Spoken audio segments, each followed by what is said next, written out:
Welcome. Thanks for joining us this week at Heart of a Father. We've been with Jared Scholz, good friend of mine, and we've been trying to model just in our own lives and just even the few minutes here of having open conversations with God, because it's from that place of being honest, transparent, and taking time to lean in. That's where we see fruit take place. And last week we talked about his book that's just literally been released by the time you're hearing this, probably 6, 7, 8 weeks ago, and Sandbox to Museum. I highly recommend it. What to do when the faith you knew doesn't work for you anymore. And today, Jared, we talked about leaning into something specific, and one of your chapters in this process is called Still Tribal. You know, some people deconstruct as they look for a community they want to belong to. So just unpack a little bit of that chapter for us. Yeah. I started, when I was researching this, I started noticing sort of a trend that was something close to what I write in the book. But then I happened upon a podcast called Meaning in the Middle. And basically, these two guys used to be believers. One of them has deconstructed into agnosticism. The other one's still a pastor. And so they just have these discussions, which I think is another great model of how to struggle together and keep communication open, kind of thing. But one thing that they really shaped for me, and I thought, man, I've seen that 1,000 times, but I didn't know how to say that, was in so many words, what they described was humans gain the majority of their personal identity based on the group that they want to be a part of. So here in Lawrence, are you a Jayhawk or are you a Wildcat? Yeah. So you think, okay, do we see this? Is this a forever truth? I think it'd be hard to argue. The tribes, the people of God, and then the church. It'd be hard for you to argue that it's not a part of God's actual goal for us to gain so much of our identity through who we're a part of. And so there's some language around this I've picked up along the way that moves from like, I think the metaphor they use is the kid, they ask the kid, do you want to smoke a cigarette? And the kid goes, no, thank you. Okay, that's one thing. The kid goes,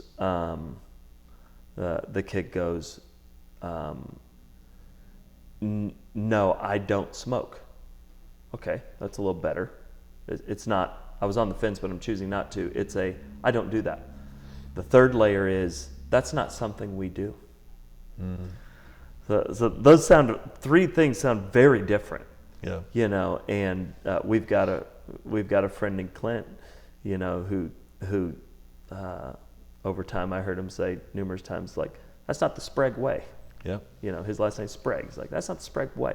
So it's like, what I do, who I am, is contingent on whose I am and the group that I'm a part of. So that's a real thing. So so I think those are some righteous sort of outworkings of it, which is really cool. But we also see, are you this voting block? Are you that voting block? We've got LGBTQ voting block. We've got within the church, we've got Calvinist, Arminian, et cetera, et cetera, et cetera. So it's easy to talk about things the more you can generalize them, et cetera. And it makes sense. That's fine. Here's the problem, or here's one of the bummers about this is, if you walk into the church and you're coming out of drug culture. We've got some friends in the church who came out of drug culture. It took them years, and I mean years, 3 years, to feel comfortable in a room with adults that weren't doing drugs, because it's the only thing they'd ever been a part of.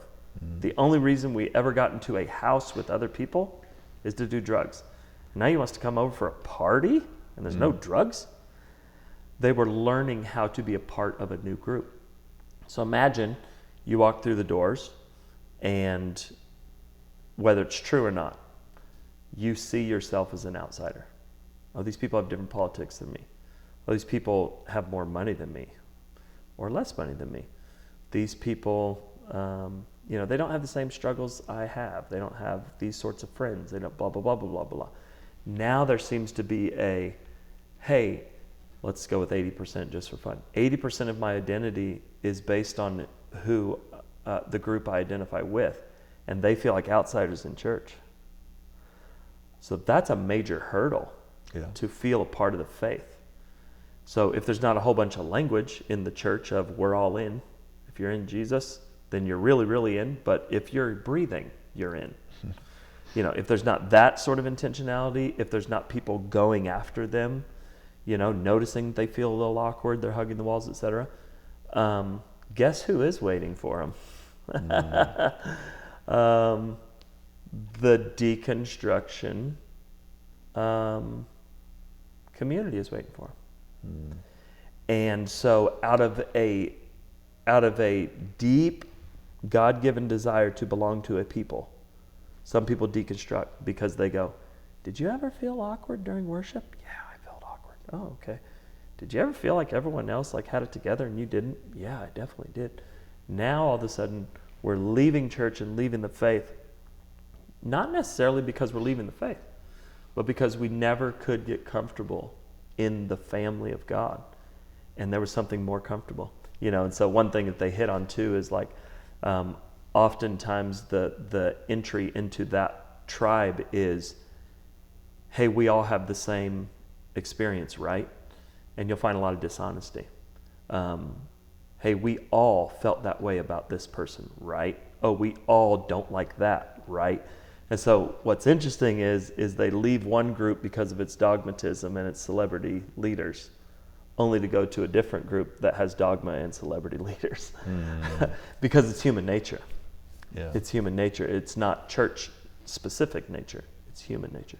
And so I love that part of the book, I think mainly because I just learned so much from that podcast and the studies they did.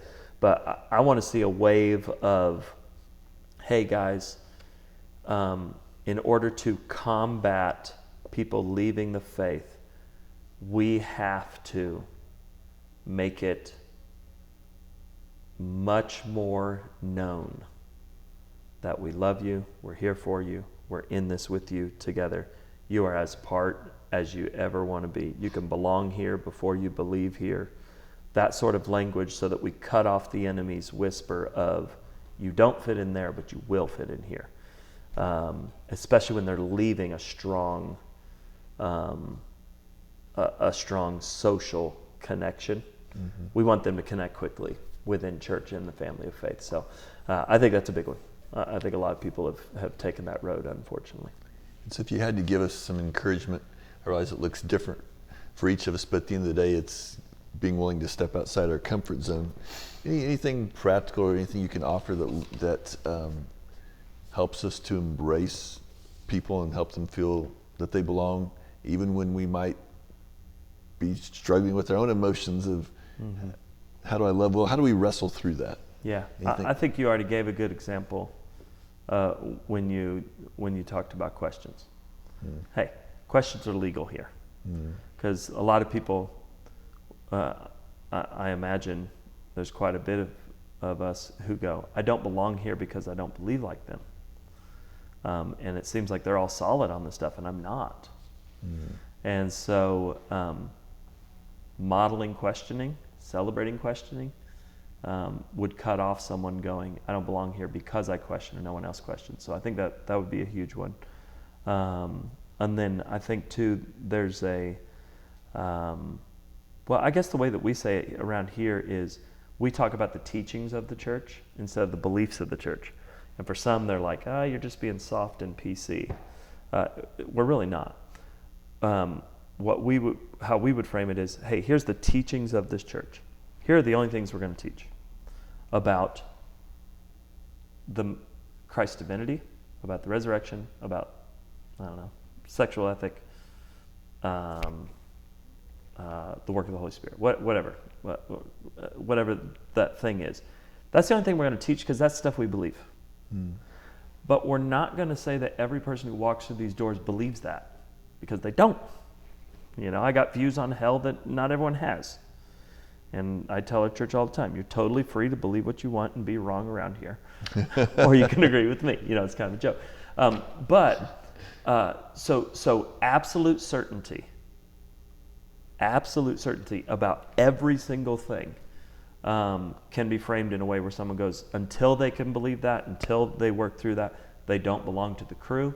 I think a practical thing would be if you can celebrate questions, and if you can reframe what belonging to Christ means, and what belonging to the church means, and what just belonging to us means.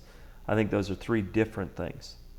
And so trying to do a better job that people can struggle and have questions and that's a part of being in the crew. And one thing that I loved was someone who was editing the book. I said numerous times, blah, blah, blah, we've all had questions, whatever. And his note to me was, what's one you've had in the last year? And then in another place, all of us have doubts. Well, what's one you've had in the last year? What he was saying was, you got to model it, and it can't be 20 years old. So the more we do that in relationship with someone, where we go, man, that's a great question. I feel pretty solid about the answer I've come to, but let me tell you something I've been wrestling with this week. I've been wrestling with, what do I do with this? This passage bugs me. That sort of modeling makes them go, oh, okay, I'm a part of this crew. And then when the world says, hey, you want to be a part? It's like, no, I belong to these people. This is my people. I think God can use that. That's wonderful. Yeah. Jared, thank you. Thanks for your time. Thanks for hanging out with us. Thanks for all the conversations we've had. And thanks for taking the time and the courage just to jump in and write this book, and trust that with you that it's going to impact people, and encourage you to get it, Sandbox to Museum. And whether you're one that's in the process of deconstructing your faith and saying, I don't know about all this, and I'm not sure I want to be a Jesus follower, or whether you're around people that are asking questions, and whether you even like that word, deconstruction or not, I encourage you to press past that and get to the heart of what this book's about, of how do we, be real in our faith with Jesus? How do we dig deep and find the true gem of following Jesus? And how do we, even as Jared said in today's language, being willing to say, well, he went through a period of deconstruction, because I think for some of us that means, that we're leaving the faith.